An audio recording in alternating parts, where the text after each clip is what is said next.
मध्य प्रदेश में राज्यसभा चुनाव की 2 सीटों का गणित लगभग स्पष्ट नजर आ रहा है, लेकिन अब तीसरी सीट पर भी भाजपा ने अपने उम्मीदवार के नाम का ऐलान कर दिया है। मछुआ कल्याण बोर्ड के अध्यक्ष महेश केवट को भाजपा ने अपना प्रत्याशी बनाया है। केवट मछुआ कल्याण बोर्ड के अध्यक्ष हैं। दिल्ली से मिली हरी झंडी मिलने के बाद सीएम हाउस में हुई बैठक में यह फैसला लिया गया है। वहीं कांग्रेस अपने विधायकों को एकजुट रखने और किसी भी तरह की टूट फूट की आशंकाओं को खत्म करने में जुटी हुई है।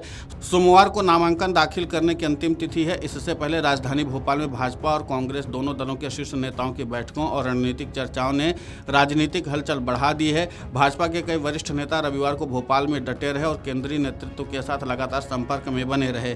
बताया जा रहा है कि भाजपा ने SC, ST और पिछड़ा वर्ग में अति पिछड़ी जातियों के नेताओं के नाम पर मंथन किया है।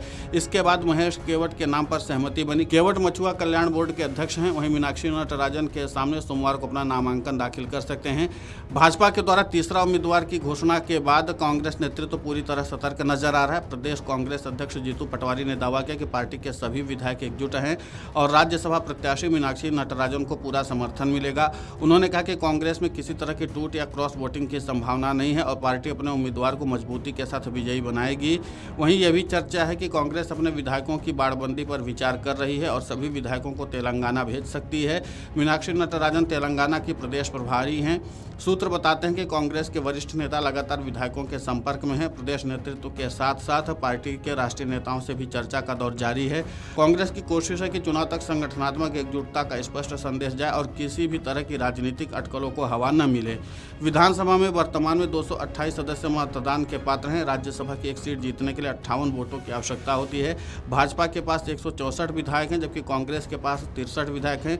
2 सीटों पर अपने उम्मीदवारों को निर्वाचित कराने के बाद भाजपा के पास लगभग 48 वोट बचेंगे। ऐसे में तीसरी सीट जीतने के लिए उसे अतिरिक्त 10 वोटों की जरूरत होगी। यही वजह कि कांग्रेस में क्रॉस वोटिंग की आशंका और भाजपा की संभावित रणनीति को लेकर चर्चाएं तेज हो गई हैं। अब देखना महत्वपूर्ण होगा कि जिस तरीके से कांग्रेस यहां पर सतर्क नजर आ रही है और भाजपा जाहिर सी बात है कि तीसरे उम्मीदवार का नाम का ऐलान कर दिया है, तो फिर जाहिर सी बात है कि भाजपा ने अपनी रणनीति सेट कर ली होगी कि आखिर किस तरीके से 10 वोट हासिल करने हैं। अब देखना महत्वपूर्ण होगा कि इस चुनाव में भाजपा आखिर वो आखिरी के 10 वोट कैसे हासिल करती है, जिसके आधार पर तीसरे उम्मीदवार को राज्यसभा सांसद बनाया जा सकता है। और इसी के साथ कांग्रेस भी अब इस पूरे मामले को लेकर के काफ़ी ज़्यादा गंभीर और संवेदनशील नजर आ रही है और लगातार अपने विधायकों के संपर्क में है। माना जा रहा है कि क्रॉस वोटिंग के जरिए भाजपा हो सकता है अपने तीसरे उम्मीदवार को राज्यसभा सांसद बना दे। Video desk अमरुजाला.com। अगर आप ये वीडियो YouTube पर देख रहे हैं तो हमारे चैनल को सब्सक्राइब कर बेल आइकन दबाएं और Facebook पर देख रहे हैं तो हमारे पेज को लाइक करें।